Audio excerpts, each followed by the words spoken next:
In this video, we'll look at more into tweaking the characteristics of your loaded samples with the controls found in the Zone tab.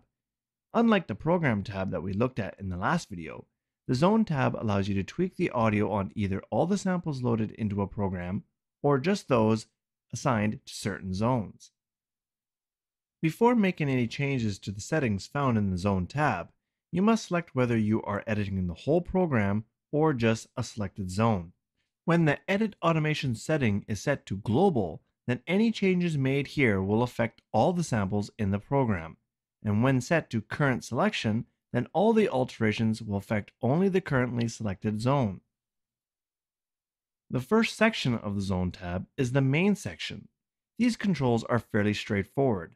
The Pitch Tune parameter will apply a pitch increase or decrease in the amount of cents.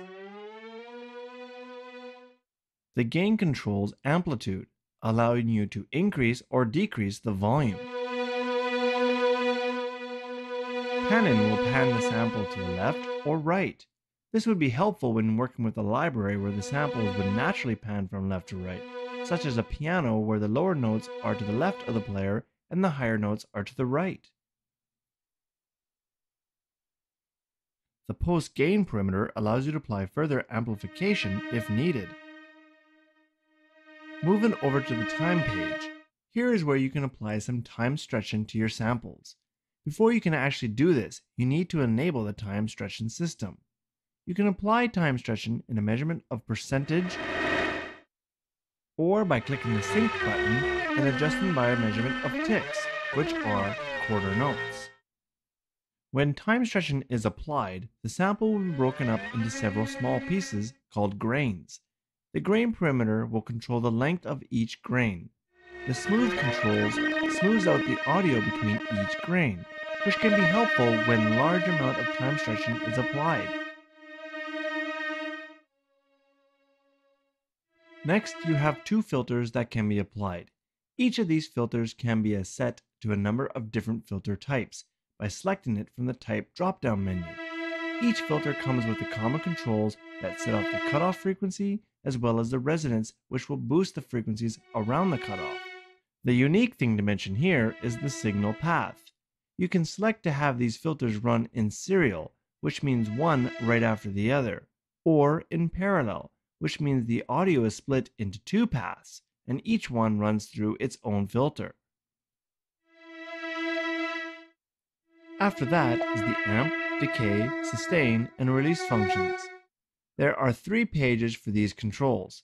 The first one controls the amplitude over time for the sample. The second and third are assignable envelopes that we'll be taking a look at later on. Use these controls to tweak basically how loud the sample is over time. For example, with a set of strings, you may want them to slowly build. For this, use a slower attack setting. Or maybe you have a snare drum that you wish to cut the tail end of the sample. For this, use a faster decay time.